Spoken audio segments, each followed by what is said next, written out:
राजस्थान का हाड़ौती क्षेत्र जहां धरती तपती है, लेकिन इस बार यहां सियासत की आग ने माहौल को और भी गर्म कर दिया। झालावाड़ में वो हुआ जिसकी किसी ने उम्मीद नहीं की थी। भारत आदिवासी पार्टी की सांसद राजकुमार रोत का दौरा एक सामाजिक संवाद बनता अगर भीड़ में गुस्सा ना उबाल मारता, लेकिन वहां जो हुआ उसने हर किसी को चौंका दिया। राजकुमार रोत बांसवाड़ा डूंगरपुर से सांसद जब झालावाड़ पहुंचे थे तो मकसद था भील समाज से जुड़ाव और संवाद, लेकिन जैसे ही उनके काफिले की गाड़ी कार्यक्रम स्थल के पास रुकी, विरोध के नारे गूंजने लगे। रोत मुर्दाबाद, भील समाज के साथ धोखा नहीं चलेगा। यह आवाजें थी समाज के ही एक गुट की जो रोत के पुराने आरक्षण वाले बयान को लेकर आक्रोशित थी। कुछ समय के लिए लगा कि पुलिस और आयोजक हालत संभाल लेंगे, लेकिन जैसे ही भीड़ को लगा कि उनकी बात नहीं सुनी जा रही, एक पत्थर हवा में उछला और फिर जैसे बवाल का दरवाजा खुल गया। पथराव शुरू हो गया। पुलिस के जवानों पर पत्थर बरसने लगे। भीड़ की संख्या बढ़ती जा रही थी और पुलिस को हालात बिगड़ते नजर आने लगे। तुरंत लाठीचार्ज का आदेश हुआ और फिर हुआ भगदड़ का मंजर। लोग इधर उधर दौड़ने लगे। महिलाएं, बुजुर्ग, बच्चे सभी असमंजस में थे। पुलिस ने पथराव करने वाले लोगों को दौड़ा दौड़ा कर पीटा। कुछ प्रदर्शनकारी घायल हुए, कुछ को हिरासत में लिया गया। इस हंगामे के बाद सांसद राजकुमार रोत ने माइक संभाला और अपना गुस्सा छिपाए नहीं। उन्होंने सीधे निशाना साधा कि ये सब बीजेपी की साजिश है और विरोध प्रायोजित है। रोत ने सोशल मीडिया पर भी इस घटना को लेकर कुछ वीडियोस, फोटोज शेयर किए और लिखा।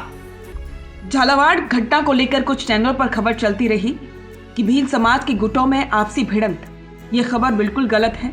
हकीकत घटनाक्रम ये है, झालावाड़ स्कूल हादसे में मृत छात्रों की न्याय और विश्व आदिवासी दिवस को लेकर आयोजित सभा में बीजेपी और एबीवीपी के नेता भगवा झंडे के साथ आकर हमारे ऊपर हमला किया।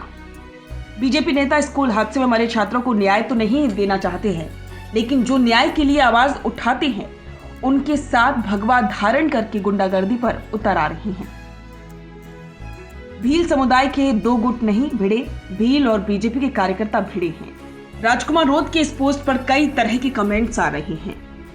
दरअसल आपको जानकारी दे दें कि राजकुमार रोत का झालावाड़ दौरा उस पक्ष में था कि पिपलौदी गांव के स्कूल का हादसा हुआ, उसके विरोध में एक सभा आयोजित की गई थी। 25 जुलाई को स्कूल की बिल्डिंग गिरने से कई मासूम बच्चों की जान चली गई थी।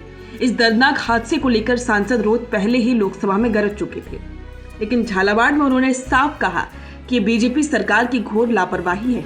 इन बच्चों की मौत कोई हादसा नहीं, ये एक सरकारी हत्या है। रोत ने मांग की कि मृतकों के परिवार को 1-1 करोड़ का मुआवजा। शिक्षा मंत्री मदन दिलावर की बर्खास्तगी। लेकिन सवाल ये उठता है कि क्या इस पूरे बवाल के पीछे वाकई में सियासत है? क्या राजकुमार रोत जिस तरीके से डूंगरपुर बांसवाड़ा से निकलकर दूसरे क्षेत्रों में अपना विस्तार करना चाहते हैं, उसे रोकने की एक रणनीति? ऐसे कई सवाल हैं जो इस घटना के बाद इन दिनों चल रहे हैं। झालावाड़ में जो हुआ वो एक व्यक्ति के विरोध से ज्यादा था। ये उस दर्द का विस्फोट था जो आदिवासी समाज में सालों से दबा हुआ है। जहाँ कुछ लोग बदलाव के पक्ष में खड़े हैं तो वहीं कुछ पुराने ढांचे को बचाना चाहते हैं। इस टकराव में सबसे ज्यादा नुकसान होता है भरोसे का, सामाजिक समरसता का और सबसे दुखद लोकतंत्र का। अब सवाल यह है कि पथराव क्यों हुआ, पुलिस ने लाठी क्यों चलाई? सवाल ये भी है कि क्या अब समाज का नेतृत्व करने वालों को हर विरोध से डरने की जरूरत है? क्या सियासत इतनी कड़वी हो चुकी है कि उसमें संवाद की कोई गुंजाइश नहीं बची? राजकुमार रोत का दौरा खत्म हुआ, लेकिन इसके बाद छोड़ गया कई सवाल और एक बहुत गहरी बहस, विकास की राजनीति बनाम पहचान की राजनीति की। अब सवाल है कि इसका जवाब क्या मिलेगा, ये तो वक्त ही बताएगा।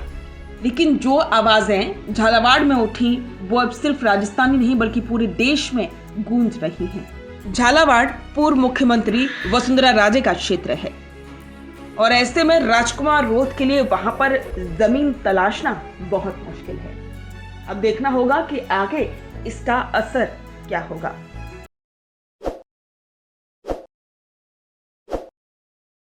ताज़ा खबरों के लिए विजिट करें द फैक्ट इंडिया की वेबसाइट और डाउनलोड करें द फैक्ट इंडिया ऐप।